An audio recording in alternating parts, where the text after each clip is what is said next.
This is the journey of a brand that started in 1881 from the land of the rising sun. The brand is Seiko, and one collection that's most important in the Seiko lineup is their 5 Sports series. So I thought let's review a watch today that marks an entry for most of us into our watch collecting journey. And obviously the graduation party starts with a Seiko. So I have a field watch, a watch that is inspired by the trench watches that were heavily used during the World Wars. Well, it's not as if we are going to a war every day, but it's good to know that you have a field watch in your hand. It would at least survive the outdoor. So let's round up our watch for today, that is Seiko SRPG29. Before moving forward, I need your help, so hit the subscribe button and see all the reviews that I've done recently. Leave a comment if you want to see your favorite watch being reviewed next. This field watch here comes in the regular Seiko packaging that we've been seeing for ages. This stainless steel watch comes in 4 variants, including a black and a blue dial in steel bracelet and a green and a denim blue dial with a Nato strap. The case is obviously made of stainless steel with a sub 40 mm dial which is only 39.4 millimeters wide, a 48.1 mm lug-to-lug width and 13.2 millimeters in thickness. This is a blue dial with Arabic numerals, Seiko 5 Sports branding and 24-hour marking. It also features a day-date window, which is a really nice touch to see at this price point. The pencil hands are quite nice to look at, while the seconds hand that you can see has a spear-like red arrow tip. Once you shut off the lights, you can see the Lumibright into action over the hands and indices. The watch is very decently built, feels robust to hold, and also dons a curved Hardlex Crystal. Now when you play with the dial, you can see a very nice sunburst effect and it reflects some really nice shades of blue as well. This field watch has a water resistance of 100 meters, which is again not surprising for this run-of-the-mill watch. What do you think matters the most in a watch? Well, I think that's the heart of the watch. In this case, that is an in-house 4R36 caliber, which is a day-date setup in the 4R series. This can also be spotted behind a see-through screw-down case back, which makes most Seikos more desirable than the others. A 24 jewel setup with a 41-hour power reserve is good enough for daily use.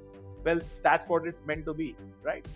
Now you can either buy this in a Nato strap that weighs only 77 grams, or you can opt for the stainless steel bracelet here that weighs 146 grams. I'd personally prefer the stainless steel simply because it's more sturdier. Well, that's what I feel. It would last longer, is more comfortable, unlike a Nato that makes the watch bulge out more. This strap here has again a 3-fold clasp with secure lock and a push button release. Typical Seiko.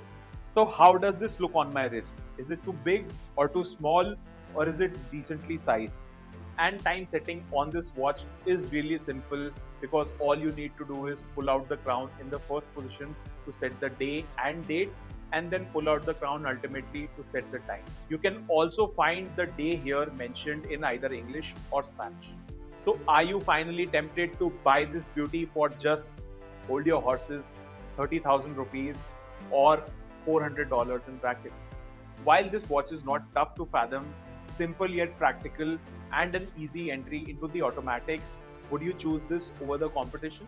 With somewhat looks like the Tissot PRX quads in the 40 mm dial with a rubber strap? Or would you go for the Titan Stella collection in the form of their Calibre watch? Or will a micro brand like Spinnaker satisfy your ego with the Fluence automatic? And if you're looking to buy something plain vanilla, you can check out the Tissot PR100 quads, which comes in a variety of colors. And the Orient could have forced you to look at their Kamasu and the Bambino series, but unfortunately they are not selling in India anymore. And then Citizen has a beauty in the form of Toyosa, or is it Suyosa? The last of the lot I feel is the Zelos Swordfish automatic, which I think could complete the puzzle for you. While there are so many other watches to choose from, which I obviously couldn't cover in the list, I think the first one to ring a bell for most of us is going to be a Seiko. Well, Seiko, it's not just a watch, it's a tradition. Seikos in this price category are generally hard to miss, especially when you have a no-nonsense watch like this. The price point here and the feature list go hand in hand, But the biggest miss is their outdated design. Fishing onto this design for far too long has made this checkmate into a stalemate for Seiko. Well, they now need brand new excitement for their entry-level watches. Reintroducing older designs for almost double the price is soon becoming a habit for Seiko, which is off-putting for many of us. 4 to 5 more new launches from Seiko and they will be right back where they were supposed to be, that is on the top. Right now, Citizen and Tissot seem to be inching closer to Seiko. When the industry is heating up, we need more watches from giants like Seiko and we can't expect them to go numb. I mean, all the action with Alba watches right now is good, but honestly, we need a lot more from you, Seiko. All said and done, while at 30k you might find this watch expensive and far-fetched, I believe this is a very good proposition for an entry-level watch by Seiko at this price point. In 2 words, simply durable and reliable. What are you wearing today?